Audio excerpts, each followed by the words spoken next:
Bienvenue sur notre chaîne YouTube. Avant de commencer, abonnez-vous pour ne plus rien rater. Merci. La Russie va évacuer la population de Kherson face à l'avancée de la contre-offensive de Kiev. L'armée ukrainienne poursuit avec succès sa contre-offensive, obligeant la Russie à envisager le déplacement en Crimée des populations du Sud. L'Union européenne a quant à elle mis en garde Vladimir Poutine contre toute attaque nucléaire. La Russie a annoncé jeudi 13 octobre 2022 qu'elle allait organiser l'évacuation vers son territoire de la population de la région de Kherson dans le sud de l'Ukraine, affirmant répondre à une demande des autorités d'occupation locales menacées par les progrès de la contre-offensive des forces ukrainiennes.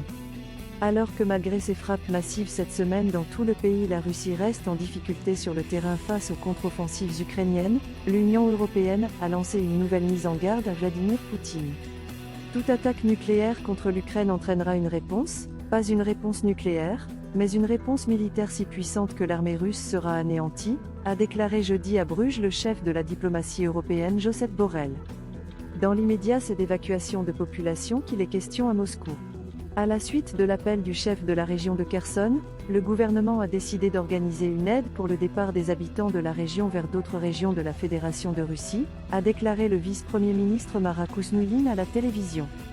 Nous fournirons à chacun un logement gratuit et tout le nécessaire, a poursuivi le ministre, sans donner d'indication sur le nombre de personnes concernées. Les autorités d'occupation russes de la région de Kherson avaient demandé auparavant à Moscou d'organiser l'évacuation des civils de ce territoire annexé fin septembre avec 3 autres territoires ukrainiens. Les habitants seront emmenés dans la péninsule de Crimée, annexée en 2014 par Moscou, et dans les régions de Rostov, Krasnodar et Stavropol, dans le sud de la Russie.